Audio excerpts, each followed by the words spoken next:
Noswaith Ania, noswaith a pob adra. Y drydydd wobr, aelwyd chwilog disgyblion ysgol Efionydd Glan y Môr Pwllheli ac ysgol Bryn Refael.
Yr ail wobr yn mynd i ysgol Fro Hyddgen, mae Chynlleth yn cael ei hyfforddi gan Llio Penri Jones, cystadlu am y tro cyntaf leni yn rwyl cerddant.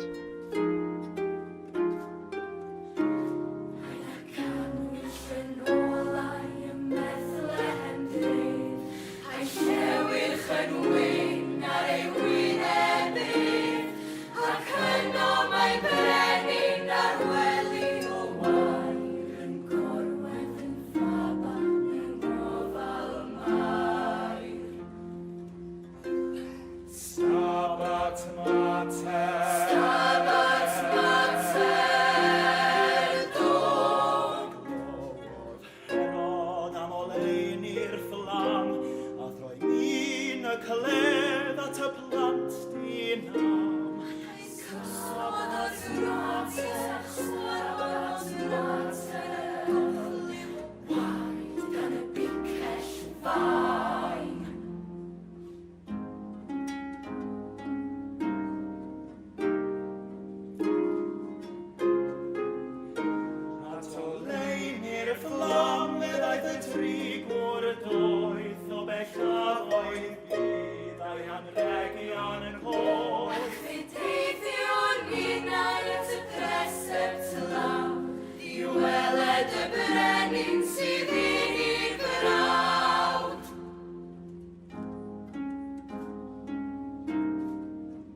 A'r fflam ddisgleiria oedd adran hun Aberystwyth ar ôl dod yn drydydd yn y gystadleuaeth llynydd ym Mwllheli.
Mae gadarnhau y canlyniad yn drydydd, felly aelwyd chwilog yn yr ail safle Ysgol Bro Hyddgen, Machynlleth, ac yn mynd â hi adran hun Aberystwyth, llongyfarchiadau mawr iawn iddyn nhw. Dwi yng nghwmni llywydd yr wyl yma, Arwel y Griffith, mi fydd yna araith yn nes ymlaen o'r llwyfan.